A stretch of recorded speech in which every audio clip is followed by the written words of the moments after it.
Hello, my name is Mary Beth, and I'm from Exergen, the company that invented and makes the temporal artery thermometer, right here in the USA. And you'll be happy to know that the development of this thermometer included significant input from a team of nurses, including me. I'll be going over the thermometer's use and care today. I know we don't have much time, so come on, let's get started. Oh, I've heard about these. I have a home model temporal scanner that I love, and with 3 kids, I use it all the time. I'd like to begin with a kind of a Simon Says demonstration, just to show you how to use the temporal scanner. So everyone, and I promise you I won't say Simon says this, please follow me. Place your finger in the center of your forehead, slide it in a straight line over to your hairline, lift your finger off your forehead, and touch that little soft depression on your neck, just below your earlobe. It's the place where Mom used to teach us to put perfume. Sorry, gentlemen. If you had had the Exergen temporal scanner in your hand, you would have just taken the fastest, gentlest, most accurate temperature in the world. Hey, what's up? Hi, we're having an in-service for the temporal scanner thermometer. Will you join us? No, don't need to. I already know how to use it. Would you just quickly demonstrate for me before you leave?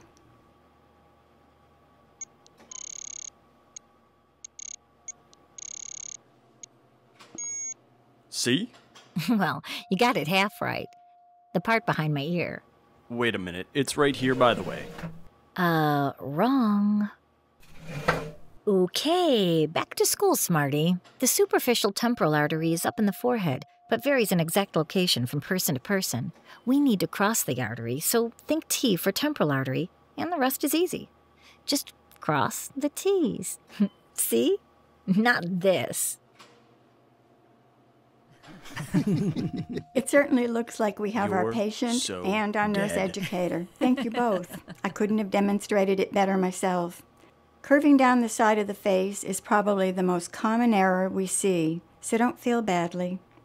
Our target is the superficial temporal artery at the forehead, not at the temple. At the temple, the artery can be too deep to register, or you might just miss it entirely. Green is cold and red is hot. We want the red. This is the superficial temporal artery at the forehead. You can see that you'll miss the artery if you curve the scan down the face. A quick rule of thumb: if you have to remove your patient's glasses, you've done it wrong. I'm going to borrow your demonstration. Oh, no. The 3 lines indicate where the temporal artery might be. We can't actually see it since we don't have infrared eyes, and palpating is impractical. Remember, think T for temporal artery, and cross the T's. If you can scan all the way across the forehead into the hairline, you cannot miss the artery, and you will always cross the T. May I borrow you for my model? Depending on the patient, you would first wipe the probe head with an alcohol prep pad, as you would with your stethoscope. Aren't we going to need disposable covers like our old thermometers? No. With the temporal scanner, you are not contacting any mucous membranes, so in most cases, covers are not required. More than 90% of the hospitals using Exergen temporal scanner thermometers have approved wiping with an alcohol prep pad. The alcohol swab, plus the protection of the silver ion antimicrobial head, give you the most protection and the least cost. Alcohol swabs cost a fraction of a penny.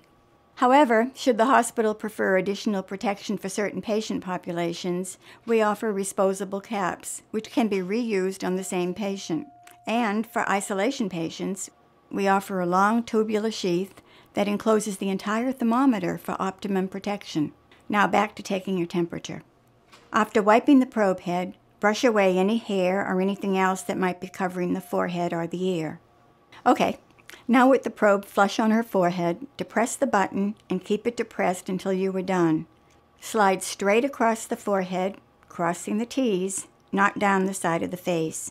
Scan in a straight line to cross the T's, and you'll never miss the artery. Continue to hold the button down, touch the neck behind the earlobe, the perfume spot. Now you let go of the button and read the temperature. The temporal scanner pinpoints the highest of 3,000 temperatures to provide the most accurate temperature possible. Let's review what we have learned so far. We all know that the temporal artery comes up from the side of the face from the external carotids, but it can go deep, and it won't register an accurate temperature. The superficial part of the temporal artery is our target. This is located up in the forehead, about 2 millimeters below the skin, literally trapped between the skin and the skull. It can't go anywhere. While we know the superficial part of the artery is just below the skin, its exact location varies with each individual, which is why we scan, allowing the temporal artery thermometer to locate it, something like a radar detector. The temporal scanner will indicate that you're scanning over the artery by faster beeping and faster flashing display. After you pass the artery, then the beeping and the display slow down. Why the touch behind the ear? Oh, I was hoping someone was going to ask me that question. The touch behind the ear is to assure the correct reading if the patient is sweaty. If the forehead is moist, evaporative cooling will result in a low reading. However, since vasodilation is 100% assured when sweating, and we sweat last on the neck, that touch on the neck just behind the earlobe will override the effect of evaporative cooling. What if they're completely sweaty? If the patient is completely sweaty, return in about 10 minutes to take the temp when they're dry. Question. Can we just take the temp on the neck behind the earlobe? It's a good question, but the answer is no. This is because vasodilation is required for the measurement. But without a Doppler, vasodilation can only be assured in the presence of diaphoresis or head trauma. Infants? They're in a constant state of vasodilation. Yes, that's true until they're a few months old, when their vasomotor controls begin to mature. As vasodilation is the prerequisite for making the measurement, a gentle touch to the temporal artery area, or just a 2-inch scan across the temporal artery area, is all that's required. And note, it's easier to depress the button before touching the infant's head. They can be a little fractious. I've heard the temperatures don't match oral temps. The temporal scanner is measuring core temperature, about 1 degree Fahrenheit or half a degree Celsius higher than an oral temperature. The mean normal core temperature is about 99.4 in Fahrenheit or 37.4 in Celsius, versus about a 98.6 in Fahrenheit or a 37°C for an oral temperature. Fever protocol will need to be adjusted upwards if your current protocol is based on an oral temperature. The temporal scanner is also available in an oral equivalent calibration. No adjustment in the oral-based fever protocol is required if you're using that calibrated model. Can anything cause high or low readings? Well, high readings are typically the result of comparing an arterial calibration temporal scanner, which has a serial number beginning with an A, so you'll know what it is, to an oral thermometer. Arterial temperature is a core temperature, and it will be higher than oral. Another reason for high temperatures is if the area being measured is not exposed. The temporal scanner is assuming that the skin that it's measuring, and skin is part of our temperature, has equilibrated to the room. So if it's covered, it's going to give you an artificially high reading. So always allow about a minute after removing a covering before taking your temp. A third possibility for high temps is inadvertently scanning a warming blanket or a radiant heater. But low readings are typically a result of a dirty lens. The lens in the probe tip needs cleaning every 2 weeks using a Q-tip dampened with an alcohol prep. Also, a few other reasons for low readings are not being able to reproduce the readings: curving down the side of the face, a sweaty patient, or taking multiple temps in rapid succession on the same patient. All of these can cause false readings. Why are multiple temps an issue? Well, the cold probe is going to cool the skin, and skin is part of our measurement. If you just wait about 30 seconds before repeating a temp on the same patient, you'll be fine. But do note that taking multiple temps in rapid succession on the same patient is something never done with an oral or a rectal thermometer. Now, as nurses, we all do this, relying on the accuracy of touching the patient, palpation, to determine fever. But here's why you should avoid this. Your hand is just not a good indicator of fever. It's subjective, and it depends on the temperature difference between your hand and the patient. While palpation will be correct about 98% of the time, if the patient does not have a fever, it's going to be wrong more than half of the time if the patient does have a fever. This all sounds great, but I've always found rectal to be accurate. Let me give you a real life for instance. Recently, a doctor received word that a patient had a temp of 104. The nurses had taken 4 temporal artery temps using 3 different Exergen temporal artery thermometers, and they all read 104 degrees. The doctor ordered a rectal temp for this patient, which read lower at 99.9 degrees. The doctor then decided to go with the rectal, It's what he knew and trusted, and they sent the patient home. Fast forwarding here, it's about 4 hours later. True story. The patient returned in an ambulance, septic, and the result of a ruptured appendix. Rectal temperature has a well-proven lag time in responding to a rapidly changing temperature. Lag time for adults can be on the order of several hours, and this is well documented since the invention of the Swan-Ganz PA catheter, about in the late 1960s. Lag time for infants, and not a lot of people know this, but as young as 0 to 12 months can be on the order of 60 to 90 minutes. And this was first quantified by Harvard Medical School and Boston Children's Hospital in 2004. And recently it was just quantified again by a study at Akron Children's Hospital. I think we thought that rectal temperature was so nasty it had to be correct, but it's important not to believe the rectal temperature over temporal artery temperature if they differ. The best way to confirm the reading of the temporal artery thermometer is to use a second temporal artery thermometer. Now, if both of the readings are the same, that would be strong evidence in favor of the temporal scanner. You can then follow up with another rectal temp in about an hour to see which way the rectal is headed. What if the patient's forehead is bandaged? If the forehead is inaccessible because of bandages due to head trauma, remember I said earlier vasodilation in the neck is assured with both diaphoresis and head trauma? Either from a surgeon's scalpel or a Mack truck, doesn't matter. Just touch the neck behind the earlobe, press and release the button. If behind the earlobe is covered, say with pressure dressings, just scan the part of the neck that's accessible. The whole head is bandaged and the patient has a cervical collar. Well, not a problem. We've got a few alternative sites. The femoral artery is a strong artery, and it has a long history. It goes back to my time in nursing. To make the measurement, just scan across the femoral artery following the crease in the groin.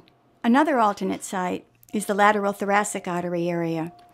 To make the measurement, just scan in a zigzag pattern. It's about 4 inches wide from the imaginary line in between the axilla and the nipple, and scanning down to the waist and back up to the level of the nipple. All the time you keep the button depressed.